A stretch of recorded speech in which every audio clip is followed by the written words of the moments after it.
Uma produção WGBH Boston associada a Harvard University. Qual a coisa certa a fazer?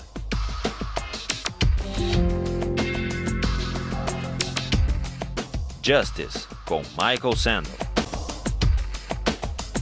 Colocando um preço na vida. Last time, we argued about the case of the Queen versus Dudley and Stevens, the lifeboat case, the case of cannibalism at sea. And with the arguments about the lifeboat in mind, the arguments for and against what Dudley and Stevens did in mind, let's turn back to the philosophy, the utilitarian philosophy of Jeremy Bentham. Bentham was born in England in 1748. At the age of 12, he went to Oxford. At 15, he went to law school. He was admitted to the bar at age 19, but he never practiced law. Instead, he devoted his life to jurisprudence and moral philosophy. Last time, we began to consider Bentham's version of utilitarianism. The main idea is simply stated, and it's this: the highest principle of morality, whether personal or political morality, is to maximize the general welfare, or the collective happiness, or the overall balance of pleasure over pain. In a phrase, maximize utility. Bentham arrives at this principle by the following line of reasoning. We're all governed by pain and pleasure. They are our sovereign masters, and so any moral system has to take account of them. How best to take account? By maximizing. And this leads to the principle of the greatest good for the greatest number. What exactly should we maximize? Bentham tells us happiness, or more precisely, utility. Maximizing utility is a principle not only for individuals, but also for communities and for legislators. What, after all, is a community? Bentham asks. It's the sum of the individuals who comprise it. And that's why, in deciding the best policy, in deciding what the law should be, in deciding what's just, citizens and legislators should ask themselves the question: if we add up all of the benefits of this policy and subtract all of the costs, the right thing to do is the one that maximizes the balance of happiness over suffering. That's what it means to maximize utility. Now, today, I want to see whether you agree or disagree with it. And it often goes, this utilitarian logic, under the name of cost-benefit analysis, which is used by companies and by governments all the time. And what it involves is placing a value, usually a dollar value, to stand for utility, on the costs and the benefits of various proposals.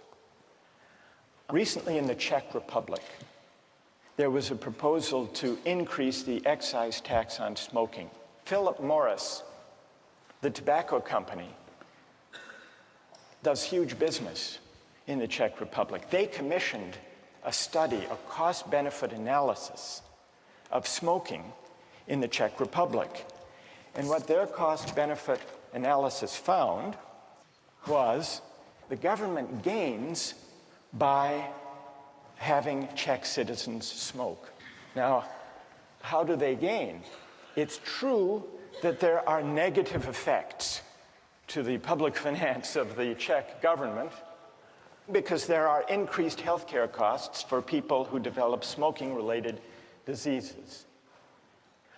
On the other hand, there were positive effects, and those were added up on the other side of the ledger.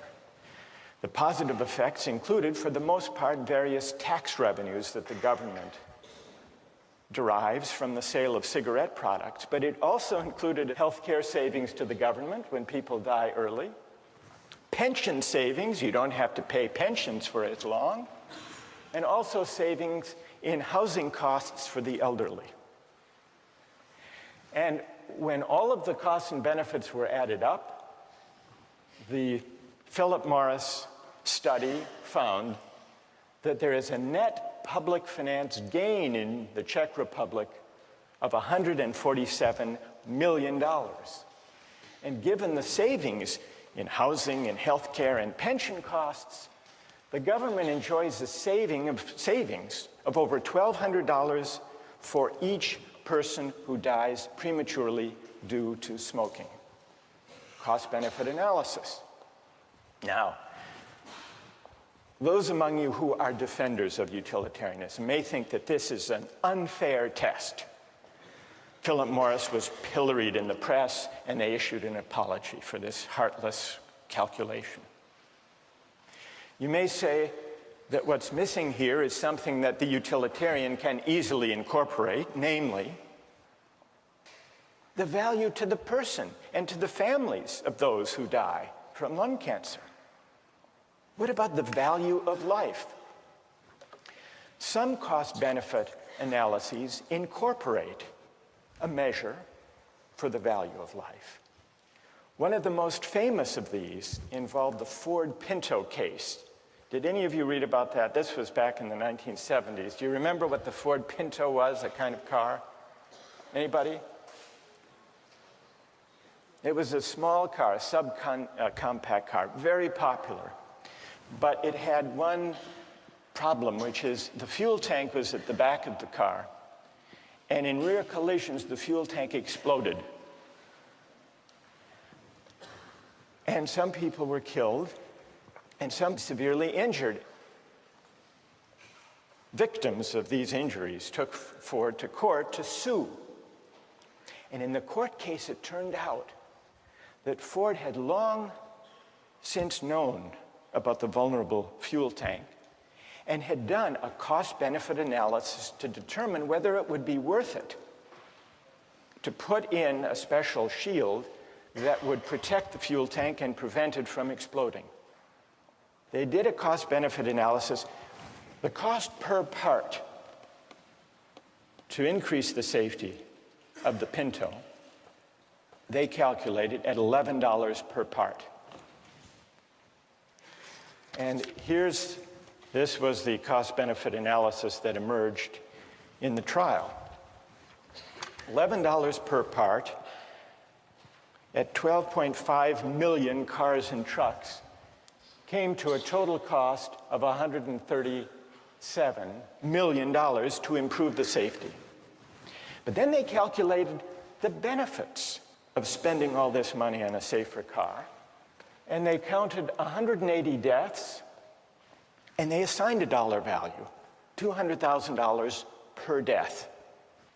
180 injuries, $67,000, and then the cost to repair, the replacement cost for 2,000 vehicles that would be destroyed without the safety device, $700 per vehicle.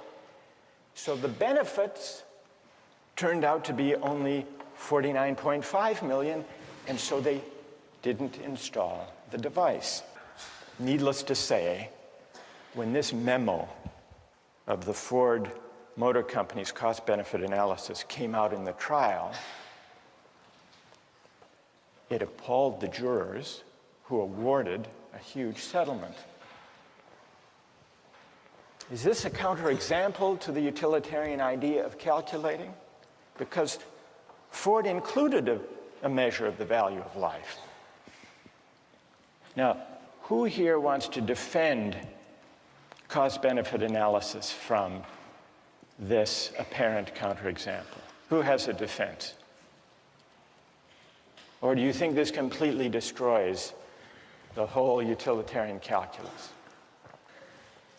Yes?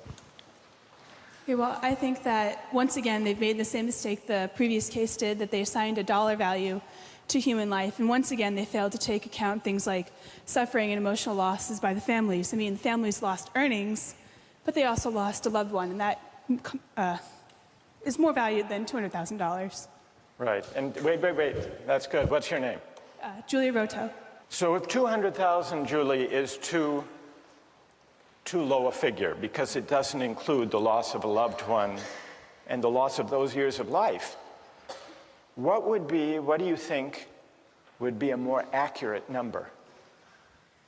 I don't believe I could give a number. I think that this sort of analysis shouldn't be applied to issues of human life. I think it can't be used monetarily. So they didn't just put too low a number, Julie says. They were wrong to try to put any number at all. All right, let's hear someone who... You have to adjust for inflation.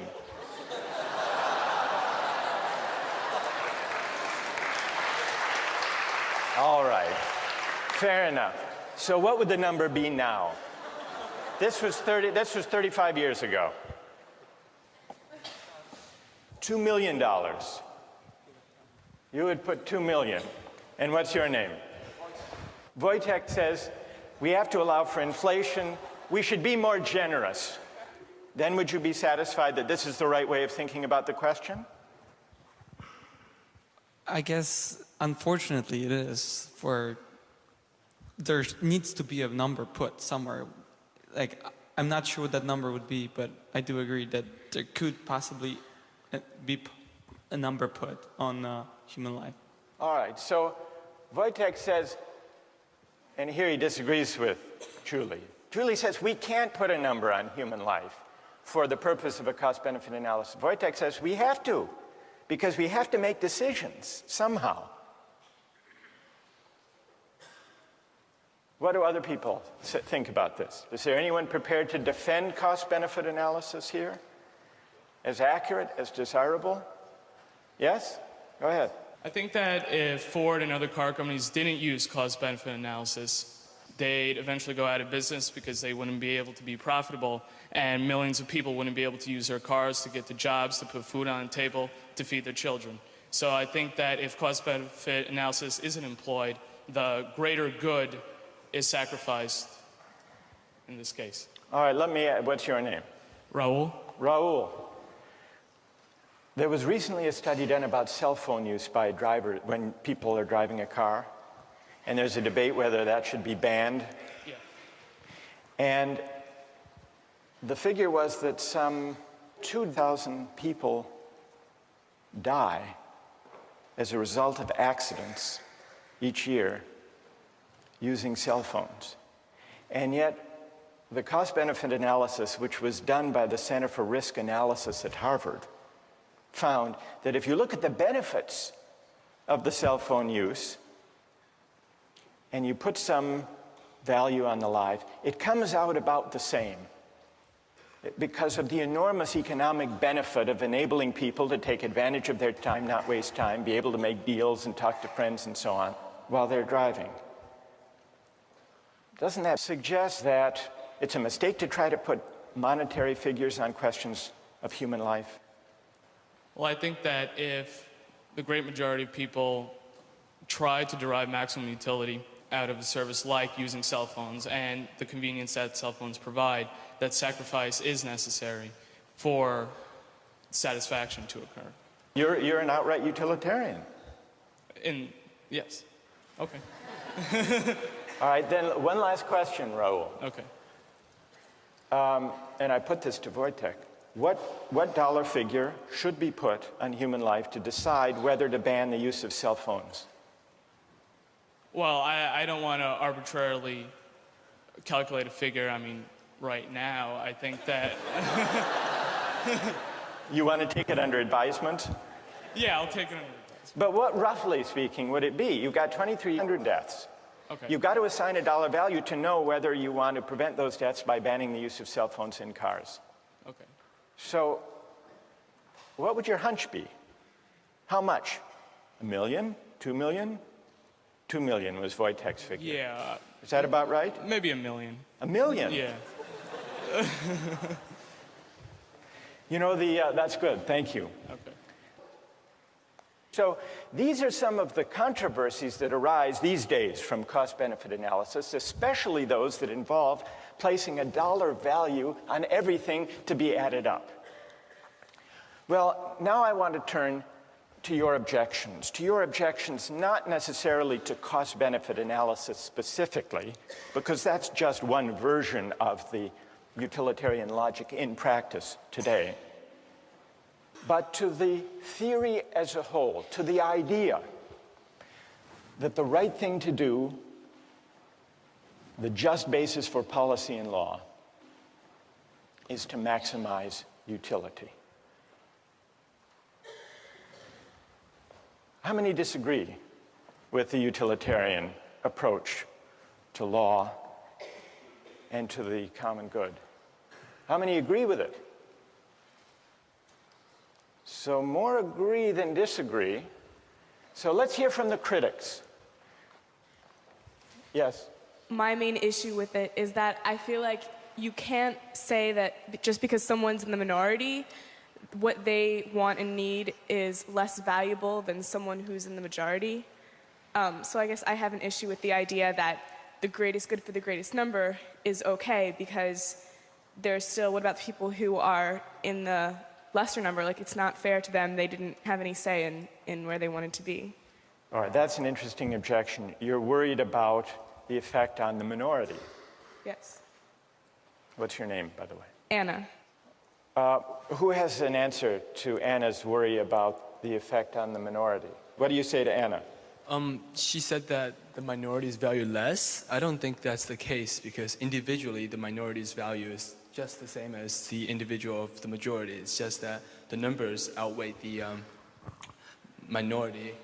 And I mean, at a certain point you have to make a decision, and I'm sorry for the minority, but sometimes it's for the general, for the greater good. For the greater good. Anna, what do you say? What's your name?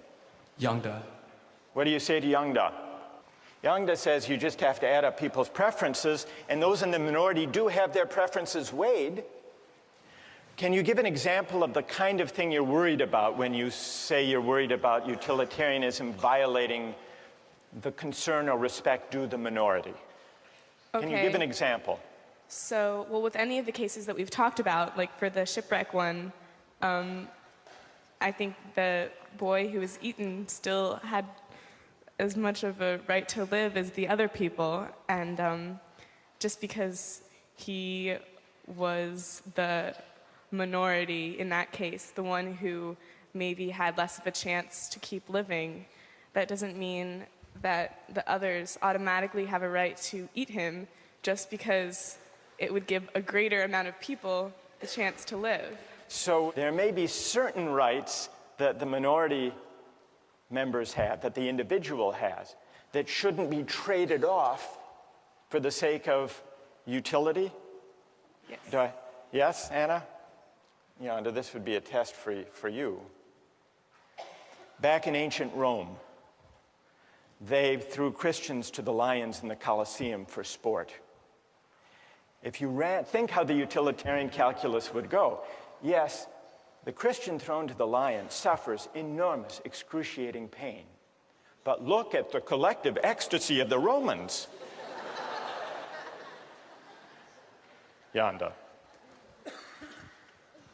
Well, in that time, I don't, in modern day of time, to value to give a number to the happiness given to the people watching, I don't think any policymaker would say the pain of one person, of the suffering of one person is much, in comparison to the happiness gained. No, but you have to admit that if there were enough Romans delirious enough with happiness, it would outweigh even the most excruciating pain of a handful of Christians thrown to the lion.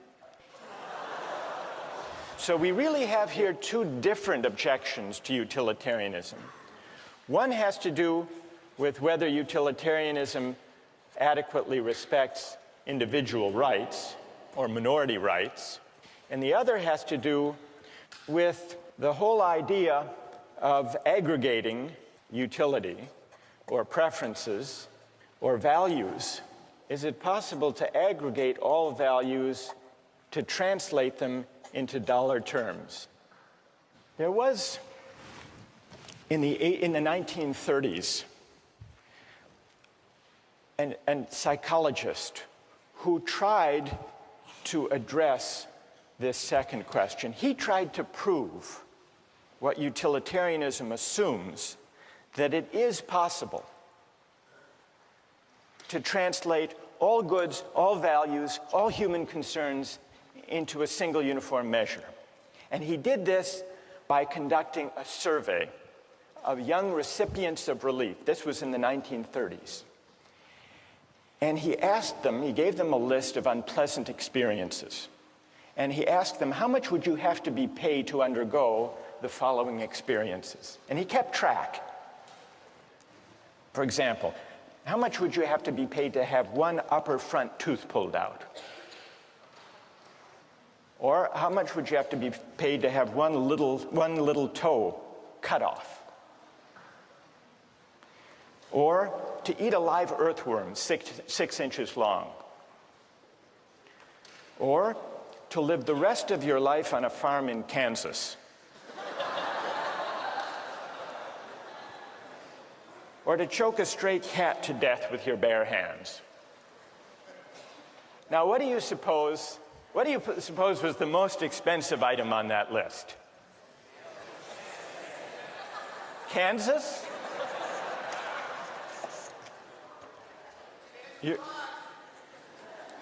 You're right, it was Kansas. For Kansas, people said they'd have to pay them, they'd have to be paid $300,000.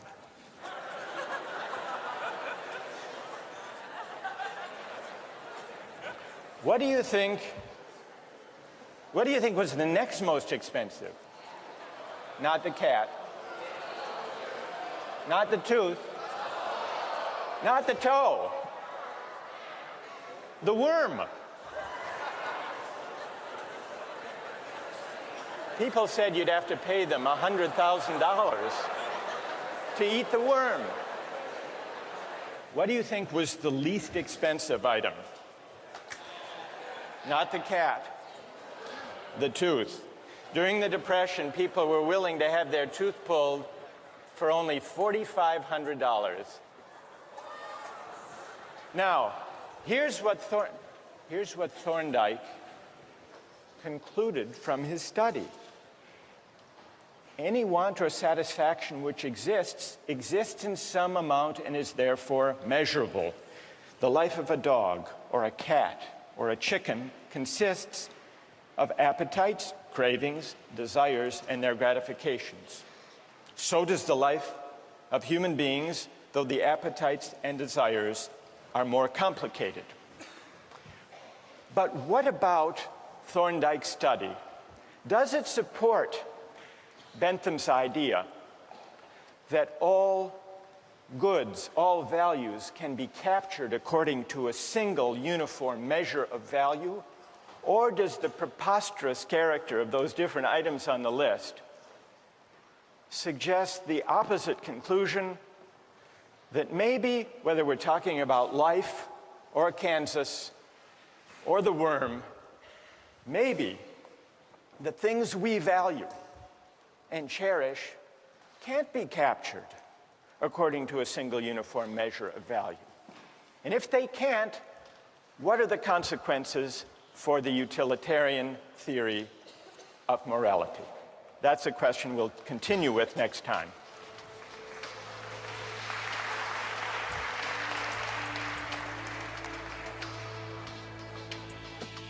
All right, now let's take the other part of the poll. Which is the highest experience or pleasure? How many say Shakespeare?